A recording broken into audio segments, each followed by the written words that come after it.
Story 1. Policeman at the front door. I am afraid your wife and daughter were in a serious car accident. December 2024. They both lived. My wife is home, but my daughter is still in the hospital. My wife needs a walker to move around the house. My adult daughter has begun walking again. Story 2.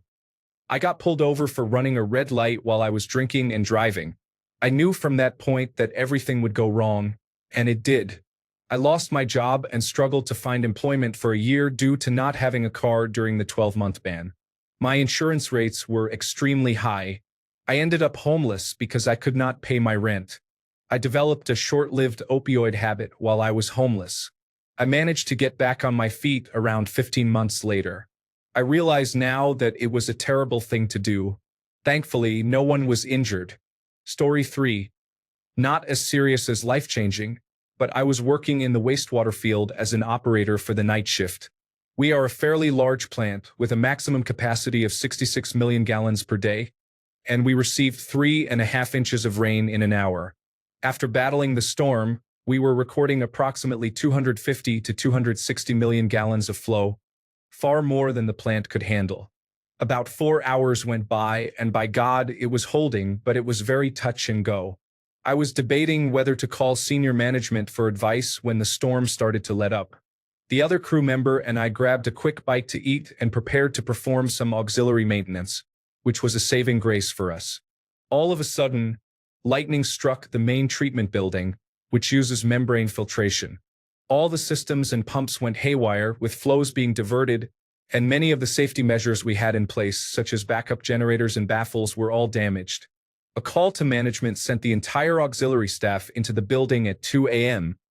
Maintenance, laboratory staff, management, and other operators to clean up the severe flooding throughout the building.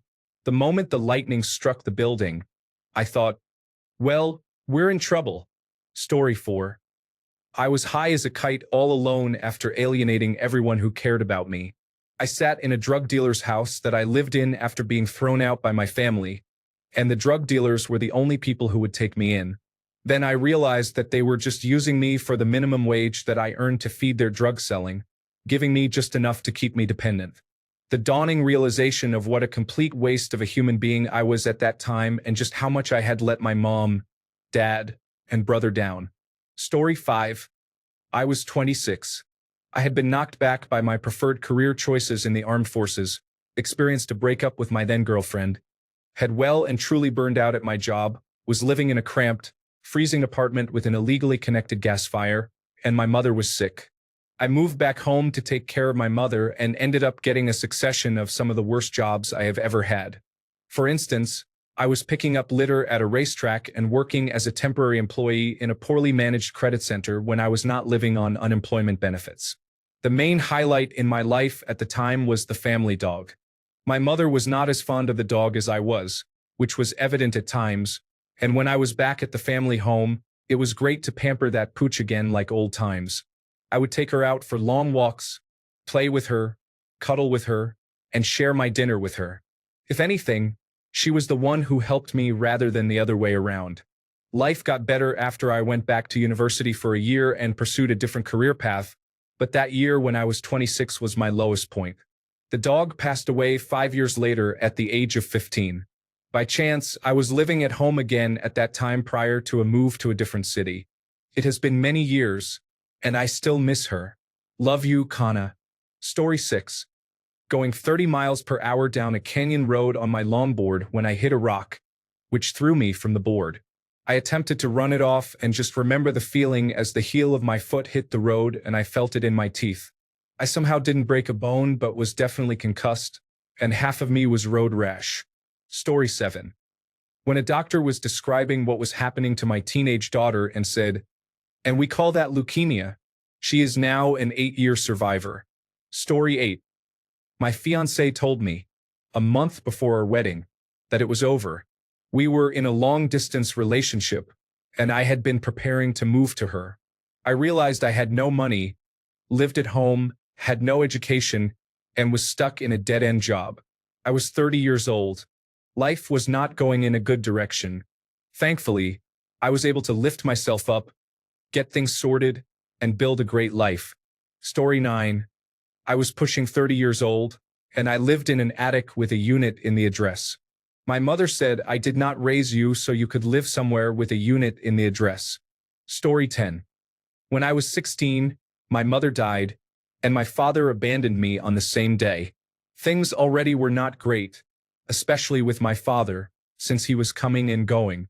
He stole all of my mother's tax refund and used it on drugs, alcohol, and women. He would get high off of my mother's medications, which included things like oxytocin and trazodone, and blamed everyone else except himself. In that moment, everything just went horribly wrong, but it was also a bandage that needed to be ripped off. Looking back on it now, losing both of my parents at the same time is what needed to happen so that my life could move in a better direction. Story 11. I was one of the early severe COVID-19 cases. In March and April 2020, I spent 38 days in the hospital, 16 of those days in the intensive care unit on a ventilator. We all started isolating at home around March 13, 2020. I was spiraling downward, getting sicker and sicker at home, but at that point, I thought it was probably just the normal flu or something similar. However, eventually, it got so bad that I had that little voice in my head that said, "You better call an ambulance for yourself, because if you go back to bed, you may not wake up tomorrow." So I did. The last thing I remember is coming out the back of the ambulance and feeling the wind blow across me. I heard the doors to the hospital open as they wheeled me in. Later in my hospitalization, the nurses joked that when I came in, I tested very positive for COVID-19. My lungs were so inflamed at that point that my oxygen saturation was down to 65%. They battled for the first week I was in the hospital, trying not to have to put me on the ventilator, but it eventually became ventilator or death, so they placed me on the ventilator. I had to relearn how to talk and walk when I woke up. I was on a full-size oxygen tank for about a month after getting out of the hospital. This all happened while everything was still on full lockdown. At that point, I had already survived the worst of it, and I needed to walk to rebuild my stamina and heart, so I went out walking a lot. Between June 2020 and June 2021, I walked around 2,800 miles, averaging 7 to 10 miles a day. I think the longest unbroken streak on my Apple Watch is something like 512 days of closing all 3 of my activity rings. It's actually kind of a bad answer to your question because I didn't really know up front that everything went horribly wrong. I didn't fully realize that until weeks afterwards. Story 12. I dropped out of college and quit my job around January or February last year. I was hanging out with people whom I thought were my friends, but were really just holding me back. All I wanted to do was spend time with them and enjoy getting intoxicated and sleeping with people because it was fun, and I felt good doing it. I soon came to the realization that I had completely ruined my life and future and needed to turn things around. Luckily, I was able to start at a different college in September of last year, and I am still there now, focusing on my studies. I also quit drinking unless it is actually a special occasion like a wedding or a birthday. I cut out all my old friends, and guess what they are doing now? The exact same things they were doing back then. Story 13. I was 24 and had tried to end my life. I was living an alcoholic lifestyle, failing out of school, and had just gone through the end of the most serious relationship of my life. This was all my own doing, and I saw no way to dig myself out of the hole I had buried myself in. I put out a short final message and proceeded to take a great deal of psychiatric medication along with a fifth of whiskey. I have only got flashes of the rest of that night. Someone forcing me to vomit at home, coming to in a hospital setting that I, at the time, thought was hell, attempting to escape hell, being stripped nude in the psychiatric ward. I ended up with a felony charge for my escape attempt. Just getting that at all, given the state I was in at the time, thoroughly wrecked my belief in the justice system. Fearing worse punishment, I accepted a plea deal for a lesser charge. Did that all, with its mandatory expectations, lead to the life I have today? It absolutely did, so things worked out in a way, but it took me another decade and a half to make my life at all something that I could manage. I'm still basically unemployable outside of entry-level menial labor. If it wasn't for some positive impact I have had on others, I would unequivocally state that the suffering was not worth it and that I wish I had succeeded. Story 14. We had a few months of this. Our dog of 12.5 years died of cancer unexpectedly in August. Both cars broke down multiple times, amounting to $10,000 worth of repairs. My mother passed away suddenly from cancer. We literally did not know she was sick until a week before she passed. At the end of November, we had to fly across the country to see her. They found my daughter's tumor after 7 months of going to the emergency room, just a week after my mom passed. She had a 10 by 9 by 9 centimeter tumor. She is now cancer-free, and we are almost done with treatment. We are still traumatized by the weekly crises. It feels like we are constantly waiting for lightning to strike. Story 15. I was called in for a random drug test one day at work, knowing I would fail. I was fired and blew my savings paying bills, bouncing from one bad job to another while I spent a year trying to get my job back. I was hired back for less money and a lower rank when I returned, but I have been back for a year now, all over some marijuana. Story 16. I went to court for disability after falling down a cliff. I was working for the city and was on the job when the injuries happened. The city sent me to a doctor, and he lied extensively in his report, even going so far as to say I was faking my issues. It was so bad that my complaint letter about it was 30 pages long. Fast forward to court, and the court had reviewed my case only relied on the report from the doctor who lied. I instantly knew I was in a difficult situation. The system is beyond broken. Story 17. When my grandpa came to live with us, he interfered with everything and ruined all of our lives while he was there. Story 18. She didn't come home at 10 or 11 or 12. At nearly 1, she came home in a vehicle I didn't recognize, driven by her coworker. They sat out there for another hour before she came into the house. And you know what happened next. Story 19. Woke up in a jail cell. Do not drink and drive, kids. If you are going out drinking, have a plan in place before going out. Luckily, nobody was injured. Story 20. Me failing my second suicide attempt and the recovery process afterward. I lost a lot of friends from it. It really showed who in my life actually cared versus who never did. Story 21. Got an MRI done for my knee to check a lump that ended up just being a small lipoma. The next day, I woke up and my tinnitus was severely spiked. Then, over the next week, normal sounds like the crinkling of plastic, doors shutting, fans, and electronic beeping became louder. My tinnitus started to gain more tones and react to outside noise. I went to a doctor who said she could not see anything wrong with my ears. On the way home, my ears started to burn and itch, but I thought it was from the earplugs I was wearing. I researched a bit and found out about a condition called pain hyperacusis, with many people suggesting to limit loud noise exposure. I made a post a few hours before going to my place of work, asking people in that online community if what was happening sounded like pain hyperacusis. I wanted to know because I worked in a very loud environment, but I got no responses before having to leave. I could not afford to call off, so I went in. I was only able to stay for a few hours before my pain symptoms became too much.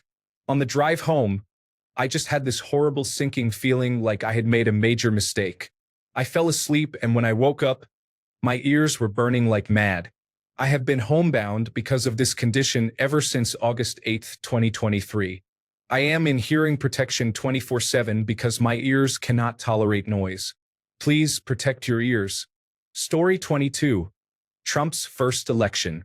The day I heard he won the 2016 election, my stomach dropped, and I thought to myself, this is the end of everything.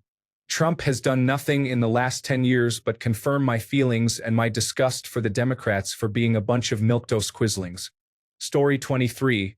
What I can only describe now as disillusionment after my 5th grade graduation.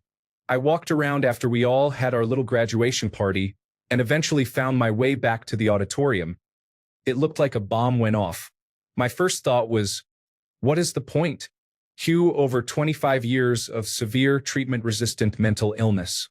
I felt depressed by 6th grade, suicidal since 7th, and developed bipolar disorder at 20, which resulted in my having to drop out of college.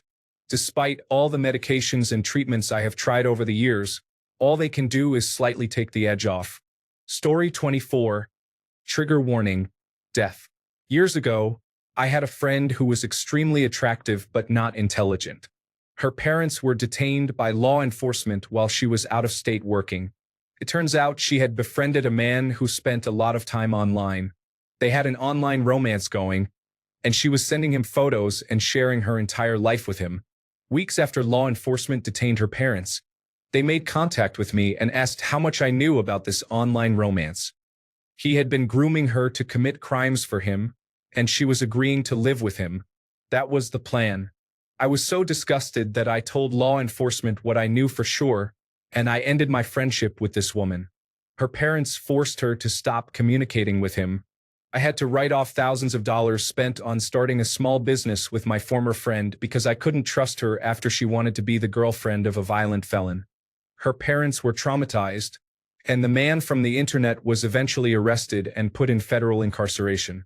My former friend died from an overdose, a combination of mental issues and her inability to deal with reality. Life went on, but a dream was destroyed. Story 25. In 2020, we had just bought a house when COVID-19 hit Europe. Debts, lockdowns, and my husband almost lost his job, which was not related to COVID-19, and did lose his promotion. He got seriously depressed, and part of his hair literally turned gray from anxiety and stress. I lost my health insurance and developed stress-induced gastritis. We had been trying for a baby since October 2018 and had to pause that. It was a dark and difficult time. He still has his job and now has his promotion. We are still renovating the house and welcomed our second baby in November. However, that chapter definitely cost us some years of our lives. Story 26. I lost my job and then learned that evening that my mother had been going into work and sitting in the parking lot there every evening because she, at the time, had lost her job months before I lost mine. Out of anger and spite, and with the job opportunities drying up in my town, I moved out. That was in September of 2018. A couple of years later, my world fell apart. I became homeless for the first time and had to move in with my estranged father. He passed away from heart complications. My mother moved back in with me, but we lost the house due to an ex-roommate. We lived with an abusive drug user boyfriend of hers until 2024. Then, when we kicked him to the curb, we made the mistake of taking in the same ex-roommate and lost another house, becoming homeless again and having to move back to our old hometown. Story 27. As a worldwide time when everything just went horribly wrong, on and after January 20th when the executive orders started that ended our republic. On a personal level, when my first wife received her diagnosis of stage 4 cancer, all the overtime I had worked for money to buy things felt worthless compared to the time lost that I could have spent with her. Story 28. When my relative convinced me to sell my house and run away, he stole my money and left me homeless and in deep debt. It has been a few years, and I am still paying it off, kicking myself every day for trusting. Never trust anyone, even your family. Live and learn. Story 29. When my dad, who was driving under the influence, told 12-year-old me to take the wheel, we hit a patch of ice just when he convinced me to, and we crashed into a pole. We're both fine. He has gotten a bit better with his drinking. Luckily, the only things lost that night were a 4th-generation iPod and a van in poor condition. Oh, and I guess my excitement to learn to drive has remained unfulfilled. I still haven't learned, and I'm 24. Story 30. At 14, I was in bed one day when I realized just how much of a mess my life is. Most of it is either my fault or something I just have to deal with. Things have gotten slightly better since then, but are still bad. I should have realized it on Christmas, but it didn't happen until about a month later. I just don't feel joy anymore. Story 31. Somewhere around my 3,000 job rejection, things went to hell long before that, but it took me that long to admit to myself since I have always been a stubborn one. I graduated in a field that had just abruptly folded at the start of the recession, the nasty one in the 1980s, with no other real skills. I tried to apply for just about everything, but not even minimum wage jobs would hire me due to being too overqualified or lacking experience. I retrained 3 times for different things and managed to land a call center job for a help desk, only for the company to go under twice with 2 different companies. I quit the third just ahead of being fired for doing my job and helping people instead of ripping them off by upselling payment insurance plans that were nothing more than a Ponzi scheme. Finally, I gave up. I have been retired for 20 years now and am doing better than I was. That is for sure. Story 32. The day my wife and I found out our unborn son had Down syndrome certainly felt that way. Felt like the world was spinning around us for days on end. We adjusted and he is doing great now. He took his first steps on Sunday. Story 33. I was pulled over with marijuana in my car in a non-legal state while under the influence. I knew that was going to go poorly, and I was right. Story 34. My husband died 1 week to the day after our wedding, after we had been lovingly, happily, and monogamously together for nearly 13 years. The world and my life ended for me that day. Story 35. About 15 years ago, I went into medical bankruptcy. It basically ruined my life. A couple of years after that, I was on my way home via subway when I got knocked out. There was a knockout game trending at the time where people knocked out random individuals. I woke up in a hospital, and my face was in nearly unbearable pain. I also had a number of bruises and scrapes. Medical bankruptcy is traumatic. Even today, I fear going to the emergency room due to the potential costs. If I have to go through medical bankruptcy a second time in my life, I may consider ending it. This was the immediate mindset I had when I woke up in the emergency room. I had an intravenous drip and a series of monitors on me. A doctor and a nurse came to talk to me. I immediately said that I needed to leave. They brought another doctor and a nurse over to plead with me to stay. I told them that I was not insured and looked the doctor and nurse in the eyes, asking if they were going to pay for it. I left shortly after that in a lot of pain. Life generally became difficult after that. I was absolutely paranoid and wouldn't leave my house unless I had pepper spray and a knife, which might be considered normal, but I would walk in broad daylight, ready to confront anyone who tried to mess with me. There was absolutely no way I could pay for therapy at that time, but eventually, I saved up enough money over the years and dealt with at least half of the trauma. I no longer walk in public feeling paranoid that someone would bother me in any way. No pepper spray and knife, but I keep pepper spray in my car.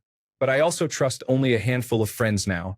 I've put off addressing the original issue that sent me into bankruptcy because trying to determine what my issues were resulted in medical bankruptcy. I do need to go back to therapy again since I saved enough money for 16 sessions of copayments. Story 36. I once started a company with 2 other partners selling industrial paint all over the world. After a few years, the business was doing great. My girlfriend was just hired to be a sales agent for Eastern Europe and moved there when I found out that one partner had a gambling addiction and told me just before the end of the fiscal year he had lost over 120,000 euros. Then I discovered the other partner set up import companies in different countries with our partners we worked with and was sending half the money to accounts I had no access to. When confronting him and telling him to leave the office, he hit me and left me with 5 teeth gone in a pool of blood. My neighbor found me. The funny thing is that we agreed to all have very low incomes to invest as much as we could into the company, so I was on a full student loan at the time. Also, one of the partners was my best friend, so I was foolish to put nothing in writing, just postponing it to sort it all out one day. I lived above the office, but was escorted away by the police and ended up at my parents' home 200 kilometers away. When I told my girlfriend she would not get paid and explained the situation, she, of course, left me. So I was left at my parents' house, lost my company, lost my teeth, lost my house, lost my girlfriend, and gained a debt.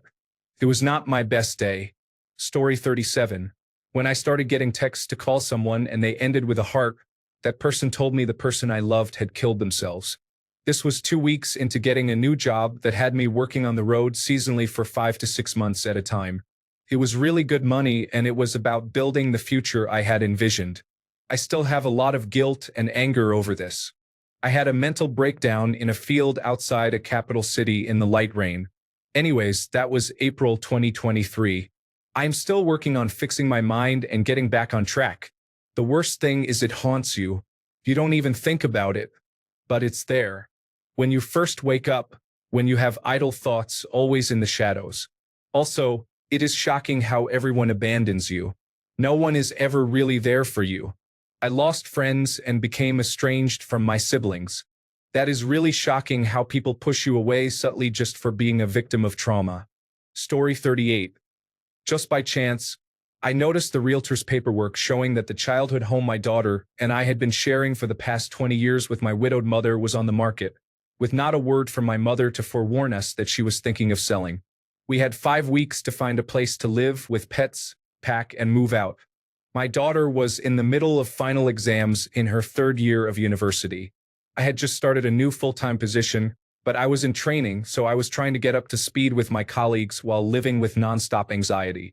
I spent the first couple of weeks trying to get my mother's doctor to conduct lucidity testing on her, talking to lawyers to get the sale stopped, and speaking to the realtor to explain that my mother had memory issues and mild brain damage from numerous past transient ischemic attacks, all to no avail.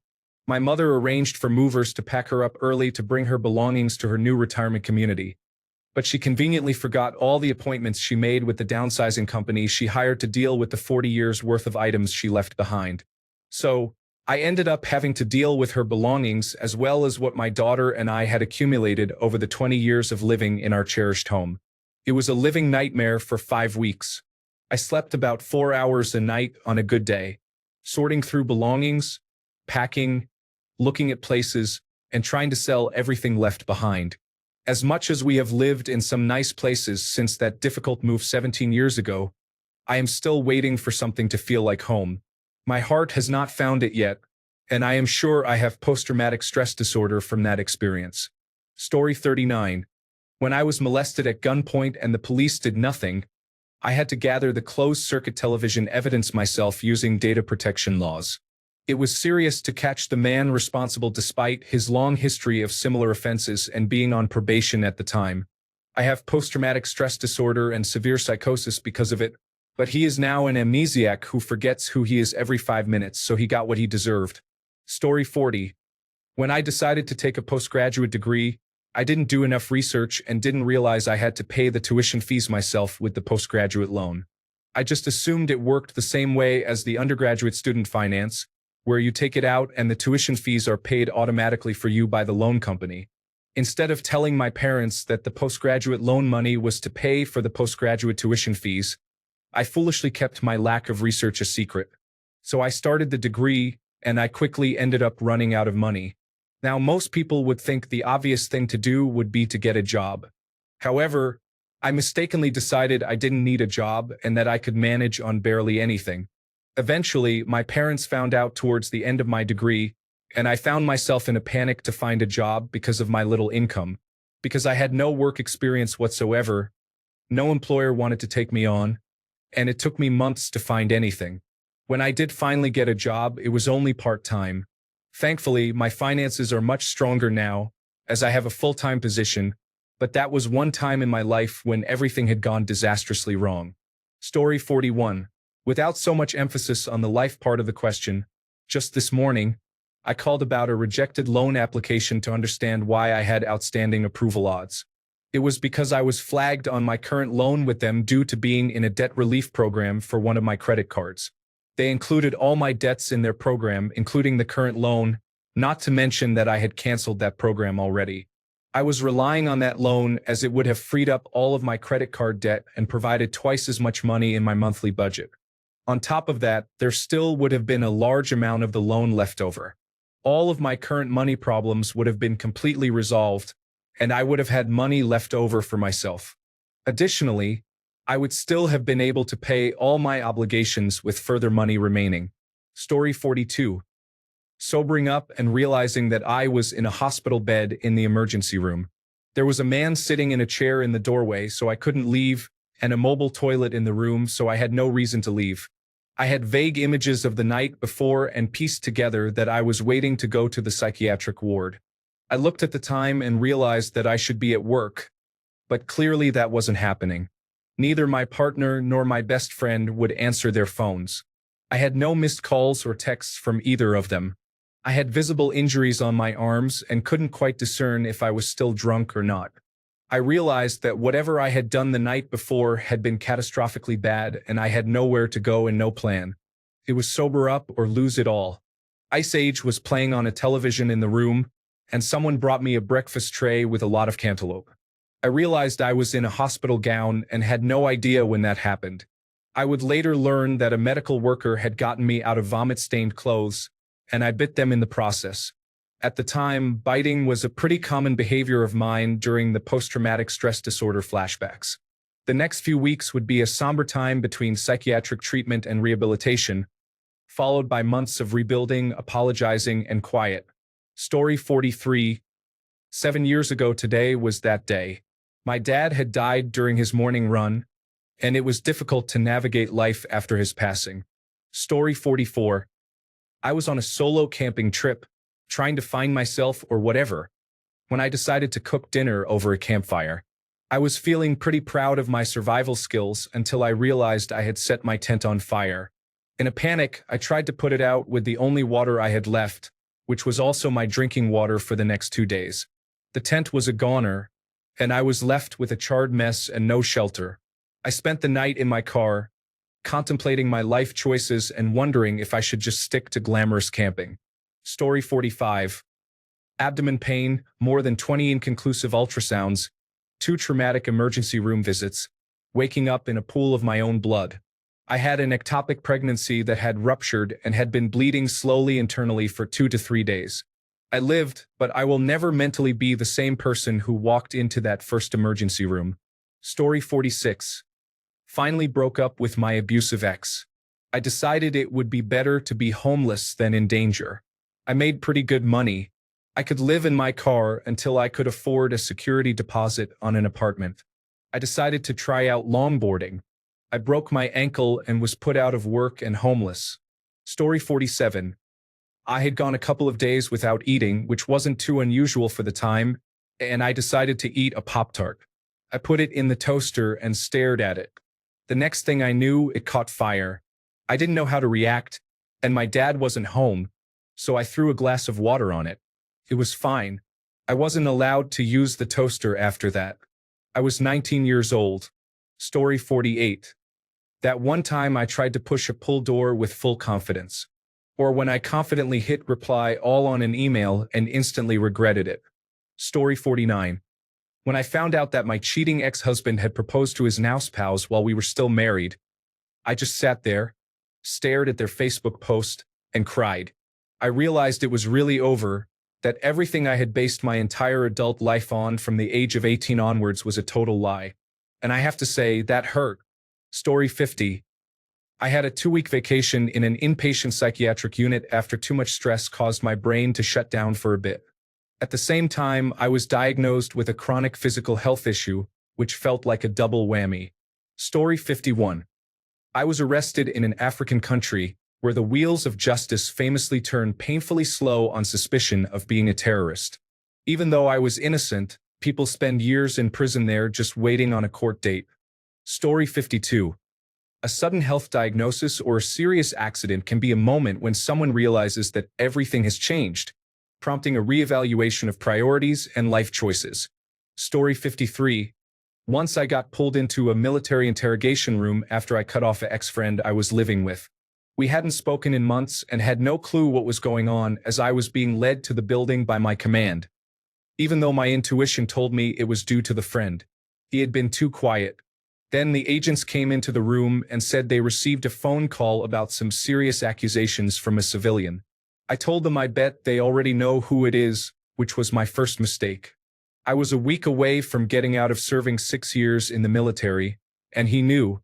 The next day, I checked my date of separation in the system at work, and it had been changed from a few days away to indefinitely government investigation.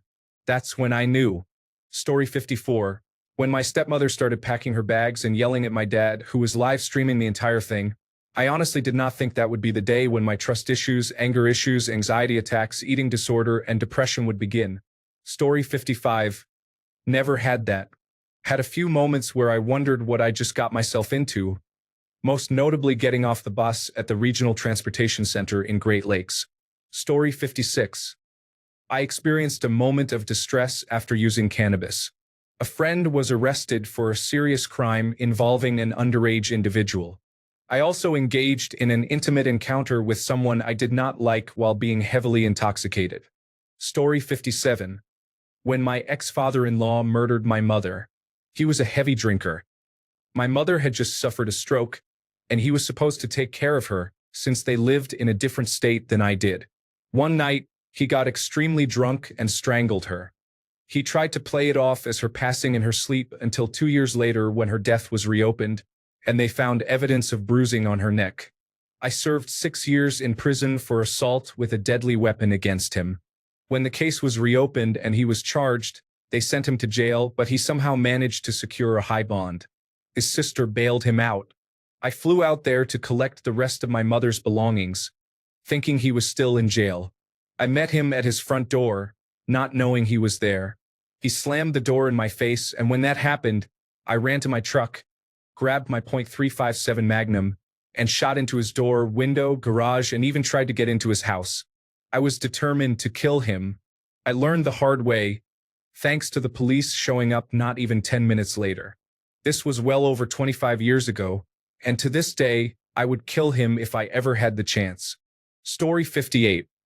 Facing unexpected expenses can lead to a moment of panic and the realization that financial stability has been compromised. Story 59. On January 12, 2020, I noticed everyone in my town was sick with this really bad cold, and China had something called coronavirus. Thanks a bunch for sticking around till the end of the video. Remember to subscribe, and until next time, stay awesome and goodbye.